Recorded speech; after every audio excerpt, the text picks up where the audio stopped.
మరి అవి కూడా ఏమవుతాయో ఒక ఏడాదిన్నర తర్వాత మళ్ళీ మాట్లాడుకుంటాం కదా, అప్పుడు తెలుస్తాయి. సార్ సిజేఐ సంచలన కామెంట్స్, నేను వద్దని కేంద్ర గేమ్. ఇదైతే అసలు భారతదేశ చరిత్రలో కూడా ఇది వరకు జరిగిందో లేదో. సుప్రీంకోర్టు ప్రస్తుత ప్రధాన న్యాయమూర్తి సిజేఐ గవాయ్ 24వ తారీఖు పదవి విరమణ చేస్తారు.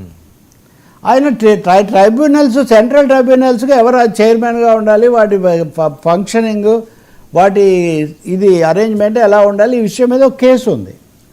ఆ కేసు విచారణ చాలా వరకు అయిపోయింది.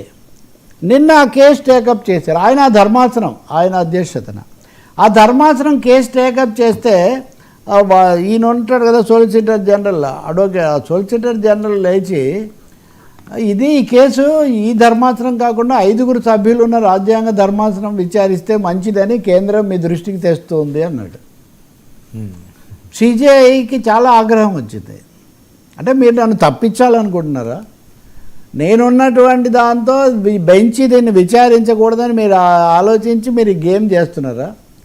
మీరు ఇంతకాలం విచారణ జరిగింది, ఏ ఒక్క రోజైనా కానీ ఇది చాలా 5 సభ్యులు విచారించాల్సింది 3 కాదని మీరు ఏ రోజునైనా చెప్పారా?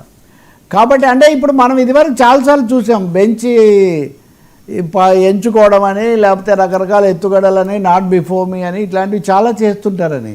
కానీ దేశంలో అత్యున్నత న్యాయమూర్తిగా ఉన్నటువంటి సిజేఐ గవాయ్ గారికే ఆయన కేంద్రం మీద సూటిగా ఇప్పుడు ఆరోపణ చేశారు. మీరు ఒక ఎత్తుగడగా నన్ను తప్పించాలని చూస్తున్నారు, నేను 20 రోజుల్లో నేను దిగిపోతాను, కాబట్టి మీరు 5 ఏర్పాటు చేయడం అంటే నేను వద్దని.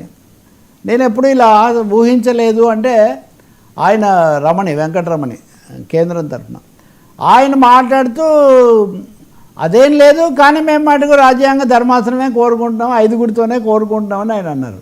అంటే మనం చాలాసార్లు మనం ఈ టాపిక్ చర్చించాం. అంటే ఈ సిజేఐ మీద చెప్పేసిన ఘటనలో కూడా ఇంతవరకు ఎవరి మీద చర్య తీసుకోలేదు.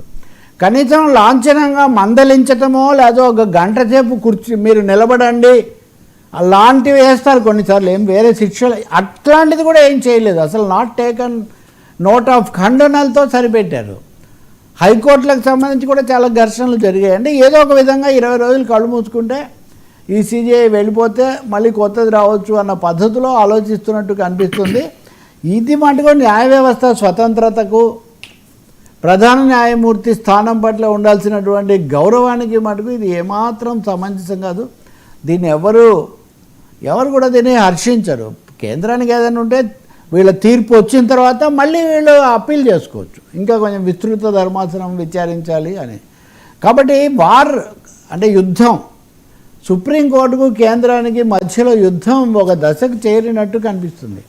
మరి సూర్యకాంత్ గారు చీఫ్ జస్టిస్గా వచ్చిన తర్వాత యుద్ధాన్ని విరమింపజేసి శాంతి సందేశం వినిపిస్తారా?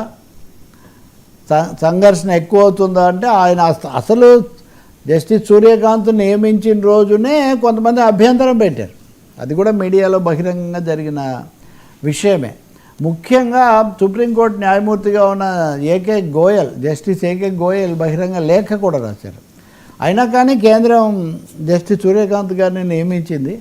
కాబట్టి బహుశా మనం కొన్ని కొత్త పరిణామాలు, ఆసక్తికరమైన మలుపులు చూస్తే చూడొచ్చు. సార్ మళ్ళీ శశిధరూర్ బీజేపీ గేమ్